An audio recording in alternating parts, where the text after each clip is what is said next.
Hello plant lovers, Matthew in Melbourne, welcoming you back to my channel. Thank you for finding me if it's your first time here. I post videos once a week about cold, cool and intermediate orchids I'm growing here in Melbourne in Australia. So if that's of any interest, do hit subscribe and follow my very amateurish journeys. And today we are looking at this wonderful Oncidium. Look at these flowers, aren't they beautiful?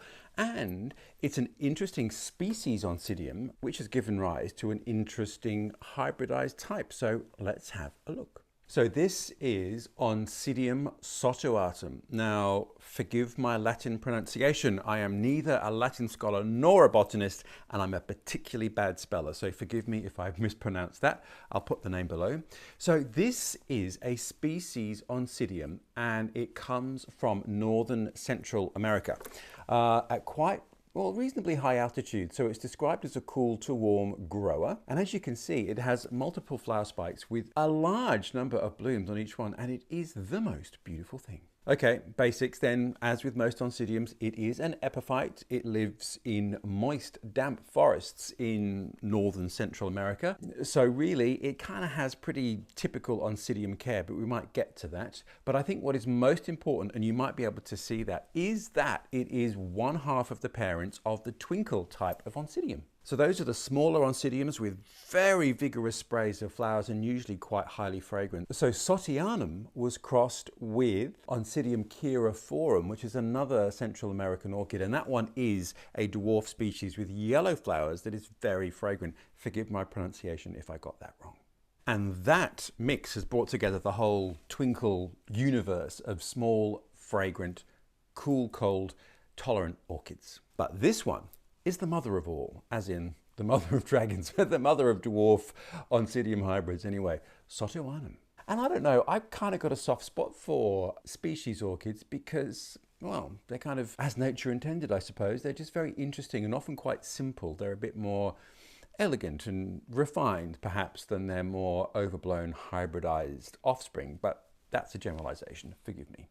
So as you can see, the flowers are a pale lilac with a beautiful yellow center. Now, sotoanum is supposed to be fragrant, and I'm here to tell you, mine isn't particularly. Now, it does have a fragrance, and it's vaguely vanilla cinnamon spice, but it's not strong. It is not the kind of orchid that you go, wow, what's that when you walk past it? It doesn't fill a room. You've really got to get your nose into it. So perhaps mine is just a slightly less fragrant example, or perhaps it is the hybridization and the twinkle that has brought together the burst of fabulous fragrance. Either way, this one is not an orchid to grow for its fragrance. Now, as you can see, it is generally described as a small growing plant, but I don't think this one is a particularly small growing plant, just saying. It has very typical Oncidium growth habits. So we have older pseudobulbs here, and then we've got these pseudobulbs that have matured and flowered, and then we've got some new shoots coming in here. So pretty similar growth habit to every other Oncidium, really. So some care basics then. It does grow in quite humid environments, and to that end, plant lovers, I sit it in a dish of pebbles.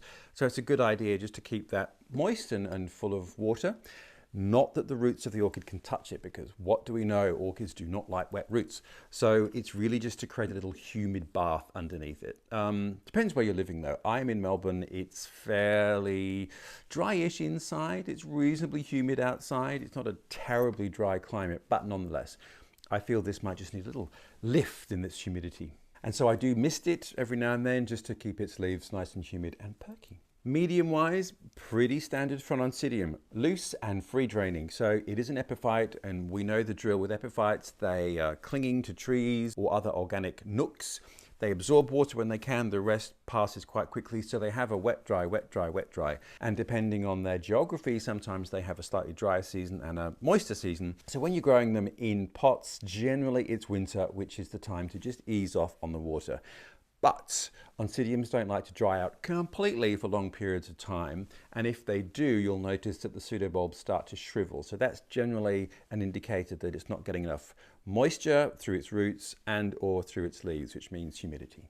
And yes, it is potted in a terracotta pot because, plant lovers, I am a terracotta pot kind of guy. Obviously you can plant it in whatever you want, as long as it's free draining, but I do like Terracotta because it evaporates quite quickly, so the orchid's roots don't tend to stay moist and damp. The downside of that is, though, in warm weather, of course, it can evaporate very quickly and dry out very quickly, so you do have to keep your eye on watering in hot weather.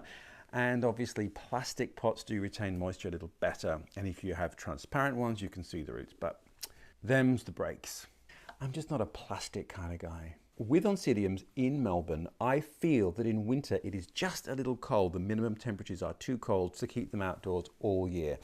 Now I know there are going to be exceptions and some will survive. In fact, all of mine that I've kept outside have survived, but I don't think they've thrived. And with this one, I did lose my nerve, and I bought it in when the weather started to cool down in quite early autumn actually here in Melbourne. We've had a really cool autumn. So this one is a cool to warm grower, which means it probably could survive in Melbourne outside, undercover, protected from the rain, filtered light, etc. But I don't know, lost my nerve and wasn't prepared to risk it. So I am wintering it indoors, but it does go outside in summer where it gets lots of air movement, lots of dappled light, and a fun time is had by all. When I do summer my orchids outside, they are in an area that's covered over, which has bright indirect light but no exposure to rain. And within that, I can create a little microclimate of dappledness with other larger leafy things that are above them. So it's kind of a perfect environment, but still subject to the vagaries of the temperatures and wind and all that kind of stuff. So in terms of growing conditions then, exactly the same as any other Oncidium, bright filtered light, water it and then allow it to dry out reasonably without drying it out for a long period of time, and then water, repeat the whole wet, dry cycle. This one does like a slightly drier winter, so it is winter now here in Melbourne, and I'm not letting it dry out completely, but I don't drench it when I do water it, and I don't water it that frequently. So I really just moisten the top, and I am misting the leaves. Now, I also have read that this does need to have that dry rest period to stimulate the flowers and cooler temperatures. But I'm here to tell you, plant lovers, that this was living outside all through summer for me. And I brought it indoors maybe mid-autumn when the minimum night temperatures started to get below about 10 degrees centigrade, which is about 50 degrees Fahrenheit. And I wouldn't say it had a particularly dry rest up until that point. But nonetheless, it is supposed to flower in late autumn and early winter. And ta-da, here we are. It's flowering at the right season. So perhaps by luck, by accident, I gave it the right conditions that it wanted to stimulate the flowers this season. But anyway, I'm very happy that it did. As with most Oncidiums, it is flowering from last year's matured pseudobulbs. And in fact, from one of them, I've got 2 spikes, and from the other one, I've got a single one. And the other good news is I can see growing in here 2 new growths coming up. Now, the other thing I've read about this orchid is that once you start to see the new growths, you then have to increase its watering and fertilizing. However, it is also winter when it's supposed to like a dry rest, so I'm just gonna not worry about the specifics I've read about this, and I'm gonna treat it like every other Oncidium, which means I will water and fertilize it a little in winter, but not a lot, and I will let it dry out a bit more than normal in the winter period. So let's just see. Anyway, look, by luck or perhaps by accident, it's thrived so far, so it should like my care. As you can see, it is a beautiful plant. So here is the other flower spike, which is yet to open. And here are the other 2, which have got beautiful flowers.